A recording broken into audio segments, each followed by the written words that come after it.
Greetings, ladies and gents, and welcome to this latest edition of ReTFOS, where I take old stories I've narrated and update them to modern audio standards. This particular story is called Billy Bob Space Trucker and is part of a series. If you're new to the series, there is a playlist listed down below in the description. And as always, I hope that you enjoy. Chapter 20. Since very few species, other than humanity, had the ability to process spatial positioning on the fly, the galaxy had been built up along a standardized axis. Whatever the flat plane that a system's planets rested on would be the plane for that system. Ships would arrange themselves in a two-dimensional flat grid in order to simplify construction, FTL gate positioning, and traffic flow.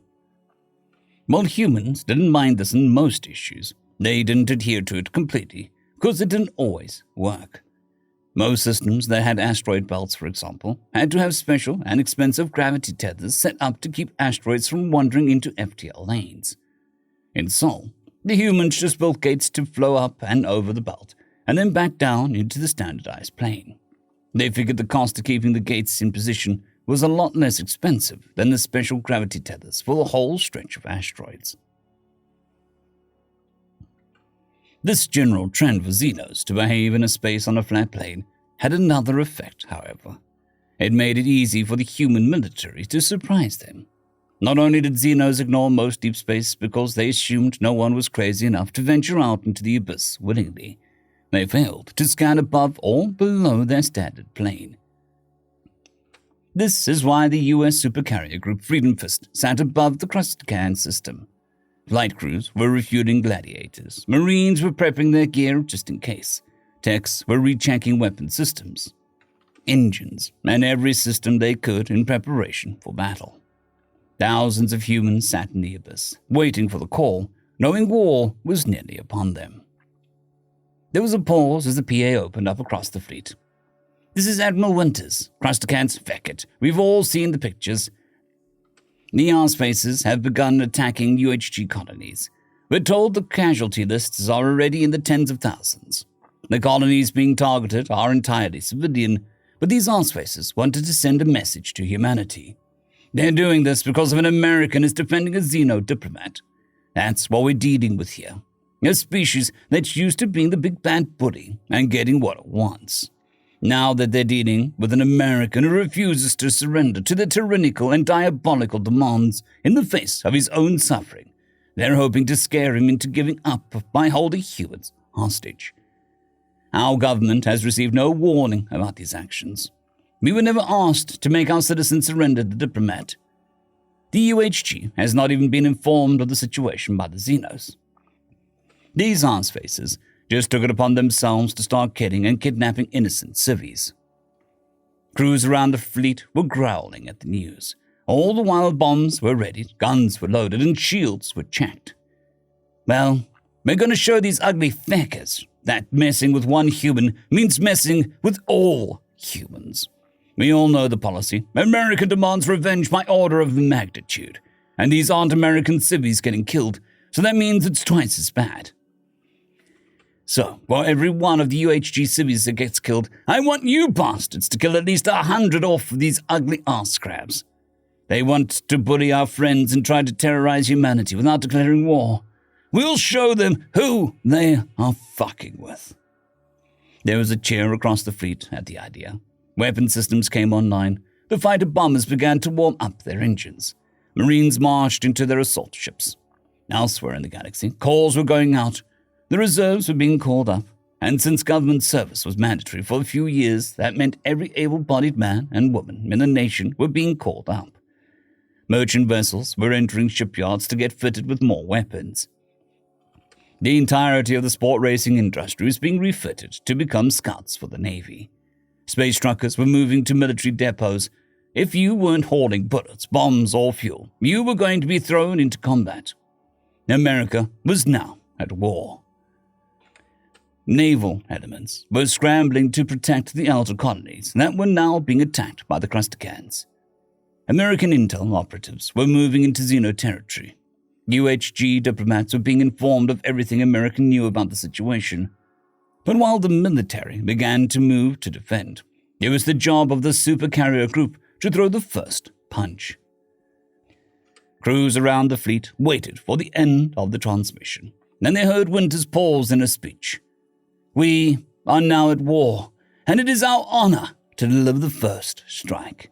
We are the angel of death, unfurling our wings above our foe. They shall be reduced to nothing more than glass and ashes. Strike hard and strike true. Winters out." The speech ended, and the feed cut out as the fleet began to move. Everyone was secure at their station. Pilots in their fighter bombers, Marines secure in the crash netting, deckhands clear of the flight deck hangar, techs at their terminals. Then the order was given. The fleet jumped. Everyone had the same strange sensation of blackness, with strange nameless colors at the edge of their vision, and soft whispers scratching at their brains. 20 minutes later, the fleet returned to real space, the Crustacan planet just below them. On the planet, consoles were screeching in warning. They'd been caught entirely unprepared as the fleet engaged. Gladiators streamed out of the carriers, and Marines' armadillos plummeted towards their targets. Assassin-class ship killers blinked into reality near Crustacan ships, their torpedoes firing the moment they had a firing solution. And the carriers' railguns swiveled as they found targets of opportunity.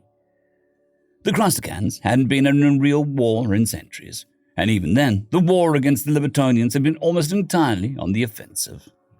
For the first time in their history, an enemy had suddenly appeared over a major developed world of theirs with the intent of war.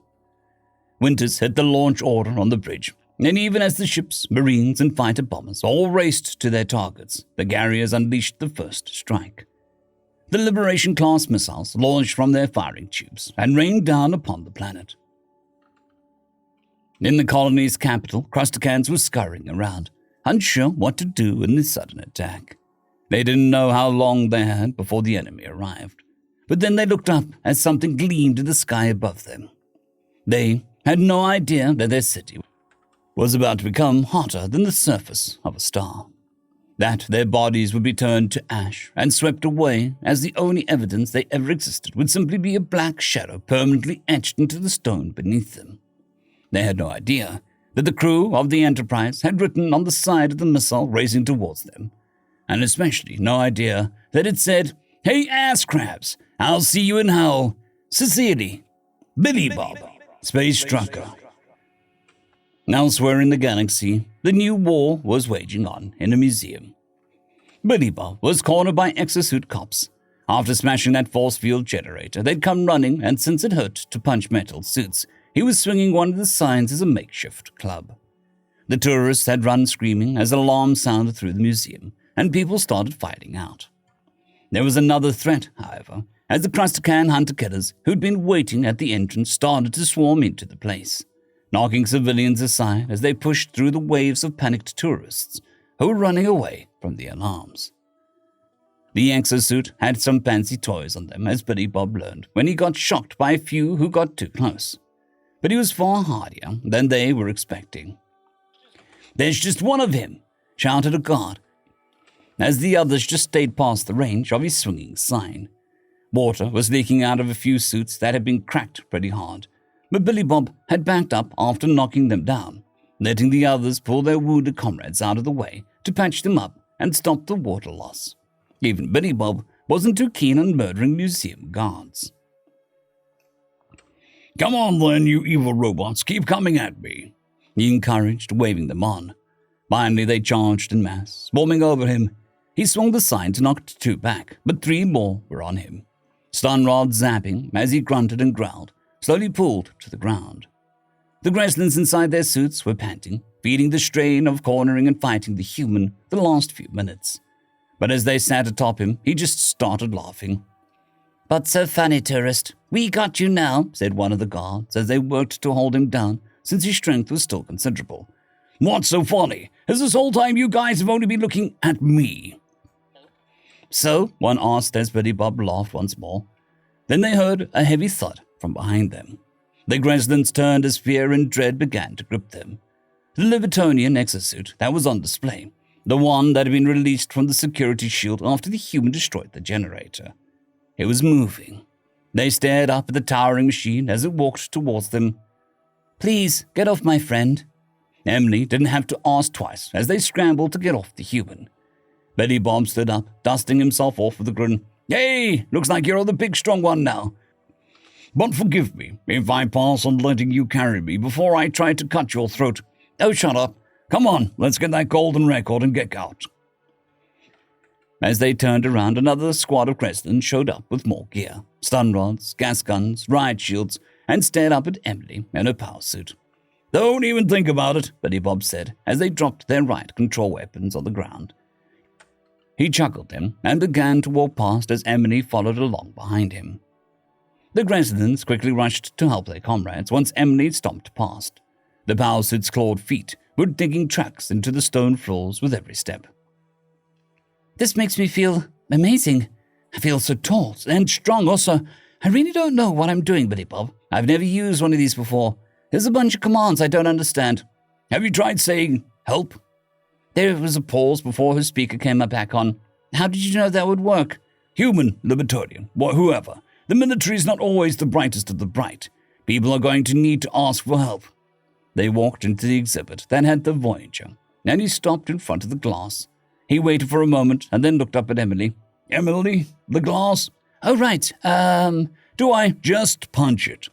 One of the upper arms moved up and crashed into the glass, which shattered and fell away. Billy Bob quickly moved forward, climbing up onto the Voyager to find the hatch he was looking for. Opening it up, he retrieved the golden record before walking back to Emily. "Is there a storage hatch in there? Some place to store this?" There was a pause as he stood there, looking up at the suit. "Yes," she finally said, and crouched down a little as a compartment opened up along the right side of the power suit. He tucked the record into the compartment, noting it had padding to keep it secure, which was good. Then he nodded at the next display, and she walked up, punching that one as well. He waited for the glass to finish falling before stepping in to pick up the Luger. It only had 2 magazines, but he took them. The MP-44 had 6 magazines, thankfully, which he tucked into his pockets. This was why he loved pockets. You never knew when you were going to need to carry a bunch of ammo, and you couldn't get to your tactical vest. He turned the MP-44 over in his hands, inspecting it for a little. He examined the slide, the receiver, pulling it a few times, and then pulled on the trigger. Satisfied, he snapped a magazine into place, loaded it, and aimed at the Nazi pressure suit. It already had a hole in it. What did another matter? He pulled the trigger and smiled as the bullet tore through the head of the pressure suit. Then he looked at the black uniform set up on a mannequin. It looked like it might fit him. Then he shook his head and pulled the iron cross up and off the neck of the uniform, pulling it over his head and tucking it into his shirt. "All right, let's go," he said, and looked over at Emily, who had been quite so far. "I think I've got a better idea of how this works. I'm ready, but I don't think the Crestons will bother us again." "Who? Oh, the fish cops. Yeah, probably not, but you never know. So it pays to be prepared and keep your gun loaded." Even as he said that, they heard the clacking of claws on the stone as the 6 arsefaces rounded the corner, guns raised. But then they paused and looked up at the towering Libertonian power suit. "They mean to steal the display, not destroy it," one hissed out in alarm. But before they could attack or call for help, Emily demonstrated what she'd learned. The power suit shot forward, carving the lines into the stone as claws dragged through it. The upper arms grabbed 2 of the hunter-killers, shredding them in the midst of green goop and shell.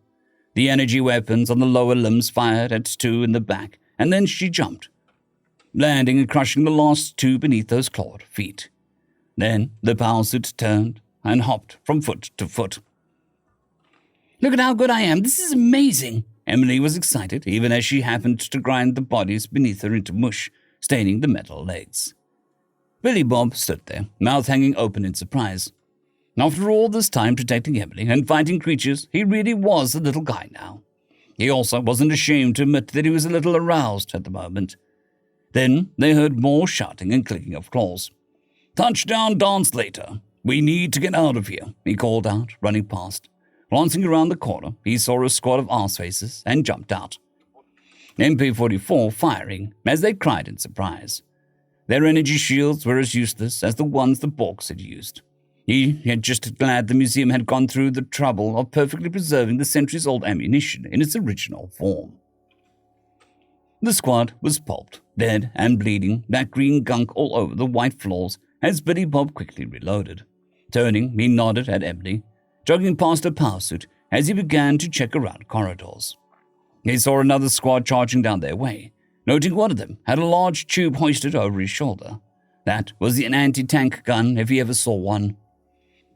"I got this one, Billy Bob," he heard and looked up as Emily charged past. "Emily, wait!" he called out, but she was around the corner. Unlike the surprise squad from before, these were aware something big was out there. They raised their weapons, and she rounded the corner, and their targeting computers didn't struggle much getting a firing solution on a target rushing straight at them. Her power suit was pelted with those pink bolts, a blue shield flashing as it absorbed the blows. But then the one holding the tube fired, and a green cylinder slammed into her suit's chest. She staggered, but was upon them, claws flashing as she tore them to shreds. He shook his head as he jogged to catch up. She understood swooping and clawing, but not ranged combat. He knew that thing had to have a targeting computer, but she wasn't thinking like that yet. That hurt, she groaned over the speaker. "Okay, let me give you a quick pointer. Don't just run straight at the fecker with the anti-tank gun." "But I want you to avoid all of the fire back on the station, and I can move way faster." "Yeah, I rolled, ducked, dove, and weaved. Serpentine! You gotta move around. Straight lines are not hard to predict, especially when you charge straight at them." Billy Bob was shaking his head. "Here, wait for a second." They had another corridor before they'd be out in one of the gardens. He glanced around the corner and saw a stationary squad with two of those tubes waiting for them. Dropping down, he pressed his back into the wall, shifting a little to get ready, and quickly leaned around the corner, racing to one knee. 2 shots at the first, 2 shots at the second, then back around the corner. "Go!" Emily charged as the crabs tried to scramble and pick up the tubes, but she was on them too quick. Their standard rifles didn't phase the shield in the least. "Was that better?" "Much," Billy Bob said, as he jogged out to catch up with her. But they were about to be out of the corridors. He thought over the layout of the museum in his head. "All right, outside is the garden section. We can either cut straight across and through more corridors, or fight through the gardens and back up to that private dock." He glanced around the corner and then quickly tucked back. "Fuck!" There had been a half-dozen squads out there. 3 were out in the gardens, 3 had been up on the bridges and balconies around the area. He had 4 full magazines and his current mostly full one, but with the various ranges and covers, he wasn't sure how many he could get. And that was the squads he could see. No telling if there were more.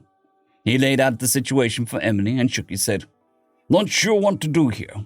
"Betty Bob, the wings in the suit aren't for show, you know." He looked back up at that. "What do you mean?" "I'll charge, duck and dodge, and weave on all that. You get the ones with the matter slammers." "Is that what you guys call them? Not bad." Then he shrugged. "Well, this is as good a way to die as any. Are the speakers on that thing easy to control?" "Yes. Why?" "Can you give my implant access?" Hold on." He waited a few seconds before she said, "Okay, go." Nodding, he scrolled through his implant and smiled as he selected Song 2 on repeat. "All right, make it good." He took a few breaths, glancing out once more, and then leaned out, firing to get their attention and kill one of the tube holders. They started to train their weapons on him when Emily rushed out of the corridor just in time for the woohoo. Then she left, and the small boosters launched the suit forward into a squad which she shredded.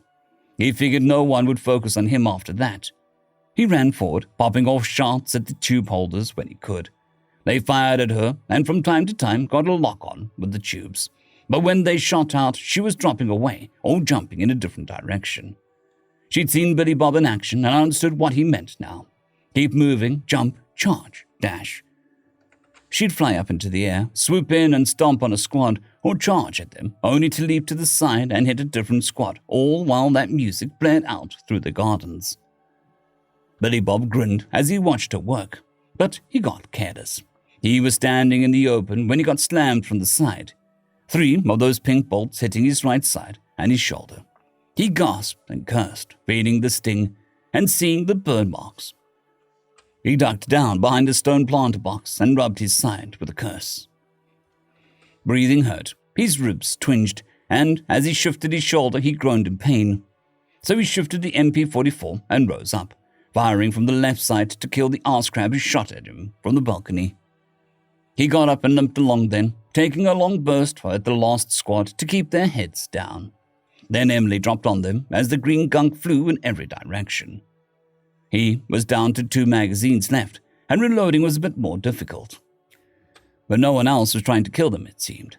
The power suit jumped off the balcony it was on, dropping to the gardens with a thud, cracking the stone under its clawed feet. "Bit of great, Billy Bob," she said as she turned the music off. "Yeah, I'm real proud of you, Emily. You kicked ass like a pro." He groaned a little as he looked around the splattered remains of the arse faces. He hurt, and he wasn't sure if he had internal bleeding, but he was a hell of a lot better off than them. Emily didn't notice, and he didn't plan on telling her. "Hey, is there some art you want to take with us? But we should get out of here." "Why?" He waved a hand. "They're all dead." "I'm positive there are more," she said, and he nodded a little at that. "Yeah, but they don't seem to be rushing to get to us now that we've thinned them out. Do you want to go back and shred those paintings about the wall?" The power suit turned back the way it come from. "I could, couldn't I?" "Yeah, or we could go pick out a painting you'd really like and take it with us." There was a pause for a moment. "Do you remember that painting with the sunset over that mountain, where the double moon was in the top corner?" "Yeah, with that fart cloud over the trees." "It's not a fart cloud, it's actually from my home planet. It's one of the few Libertonian paintings here. I didn't want to mention it earlier in case someone overheard. I want to take that with us." "Sure. You go shred the paintings. I'll go meet you at that one." "Okay, I'll meet you there." The power suit charged off down the way they'd come from, and once she was out of sight, Billy Bob groaned and began to limp towards the painting she'd mentioned. His side hurt and made him wince, but he could keep moving all right. He got to the gallery, now completely empty, and sat down heavily on a bench near the painting in question. He looked up at the one she had mentioned. It was rather nice. Some sort of valley in front of a mountain. Purple-red river weaving between some short-looking trees with what he called a green fart cloud hanging over them. It was sunset, birds flying through the skies just above the green cloud. In the top corner, just over the mountain, was a double moon and night sky. So, that was Libertonian Earth. Didn't look bad, aside from the fart cloud. Soon the power suit came clomping down the hall. He stood up and waved as she got close. "Good pick there, Emily. Like the frame?" "Yeah, it looks good." He nodded and slung the MP-44 over his shoulder and pulled the painting off the wall. It was a good 6x6 painting, but in the lower gravity, he could carry it just fine. "Why don't you just sweep around real quick and then meet me out in the flower garden? The one with that nice fountain. Make sure no other arsefaces are closing in on us. I'll see you there." "Sounds good," she said, turning and rushing off again. Once more, Billy Bob waited until she was out of sight and groaned out. He hauled the painting along, struggling a bit with the large size, even if it didn't weigh very much. Soon he was outside in the gardens and forced himself not to limp as he carried the painting out to the flower garden he had mentioned. Reds, blues, purples, all sorts of different colors were arranged around a fountain of dancing water. Her power suit standing in the open. The place was empty, and it all looked rather gorgeous, even the claw marks her suit left in the stone. He smiled as he approached, wobbling a little in the wind as the painting acted as a big sail. But the wind wasn't that strong in the light gravity. "Still in the clear?" "Yeah, I don't see anyone else. This is exhilarating, Billy Bob. I feel so incredibly powerful.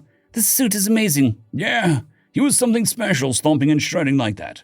I think I'll let you do all the fighting from now on." I couldn't have survived without you. You kept them down, shot those matter slammers. It was incredible. Let me just, take a moment to rest. All this fighting is a little draining today. I didn't get all amped up like before." "Oh, okay."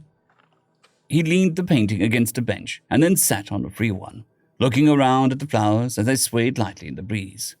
His side really hurt, especially because breathing hurt, but he just smiled up at Emily. "I guess you were right. This museum wasn't half bad, now was it? Kind of crazy about the war, though. I wonder what they did to make us attack." Emily was quiet for a moment as he looked up at her. Then she frowned. "What do you know?" "It's us. I told you I was on my way to the capital to destroy the galaxy as we know it. What?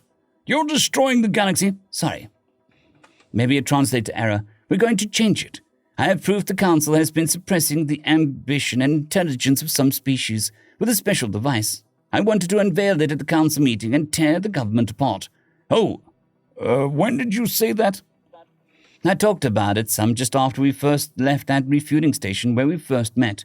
Why do you think I was being hunted by hunter-killers? He paused, trying to think back that far. He remembered thinking how awesome it was that she was a space eagle, although now she was a space eagle raptor. Also, to be perfectly honest, he went a little blind after being offered several billion credits. You know, I never really asked. I thought they were bandits or something. Yeah. Are they council race? Are they like cops or something? They are the secret police. Oh, the secret police. Fuck them then. They're really suppressing races. Yes, through the FTL lanes and translator implants. I feel fine. You're a brand new species. It takes time to figure out how to calibrate the devices to tailor each species and tone down their ambitions and intellect. Keeps them easy to control. This is the sort of thing that we wanted to prevent when we originally formed the council. We just called it basic TV. What? Nothing. He sighed and got up, then unable to suppress a groan that Emily noticed. Wait, are you hurt? Nah, I'm fine. Don't worry about it, just a scratch. Billy Bob. I'll be fine. Let's get to the ship. He picked up the painting again, but this time Emily wasn't ready to rush off. He limped along with the painting, dragging along his side now as they approached the private dock in the back of the museum. But as they approached, neither one had been paying enough attention. Arsefaces burst from behind the other ships that were still sitting on the ground, and a giant metal crab power suit skittered out from behind his longhorn. Billy Bob quickly dropped the painting and pulled up his MP-44. But they were out in the open, dead to rights with 5 hunter-killers and a metal crab around them. Surrender! We have you surrounded, came a voice from the metal crab. Fuck! Billy Bob muttered as he looked around, but then the metal crab seemed to shift. He swear, came out over the speaker. I'll kill you, human! A voice screeched from behind them. Billy Bob turned and saw an arseface with 2 eyes stitched shut and some scars on his face. Aye, Captain Arseface, will have my revenge. Oh, hey, you're that guy from before. Wait, you two have the same name, Emily said from beside him. Everyone paused at that and Billy Bob frowned, quickly undoing some of his translator options. Wait, my name is Bleeblob, not some filthy human name. It's pronounced Billy Bob, the trucker said. There was an awkward moment as they stared at each other, and then Bleebob screamed, You can't have my name! Die! Die! Rushing forward, he began to fire wildly. His targeting computer, unable to lock onto a target as he ran forward, and his 2 eyes struggled to figure out its depth. The arsefaces scattered back behind their ships as Emily dashed to the side, and Billy Bob ran the other way, diving behind a ship as well. An arseface was behind it, and Billy Bob cursed before putting up his MP-44 and blasting it quickly. Groaning, he pushed himself to his feet, trying to run around the ship, only to run into another hunter-killer. Up close, it dropped the energy rifle and tried to snap his face off with those claws, but Billy Bob jumped back and then swung his MP-44 to smash it in the face. As it dropped, he fired wildly at the 3rd hunter-killer behind one ship over. Then he was knocked to the ground as Captain Arseface rounded the corner and slammed him down. The MP-44 went flying, and Billy Bob looked up at the pissed-off Arseface above him. It snapped down with its claws as he twisted and turned to avoid the strikes. Emily was having some sort of close combat brawl with the metal crab. He could hear the sounds of smashing metal on metal, so he didn't think that she could help. He pulled the Luger free with his left hand since his right really hurt for some reason, and cried out as Captain Arseface finally got it right and stepped on him, a sharp appendage piercing through Billy Bob's stomach as he gasped and grunted. I've got you now, it hissed just before Billy Bob pulled the trigger on his Luger and blew the neat hole through Captain Arseface's face. The Xeno collapsed on top of him, knocking his Luger aside as he groaned. Tilting his head, he could see the world upside down, as the metal crab had pinned Emily in a power suit. You could see large pincers in the air, moving down, slowly pushing back the arms of her suit.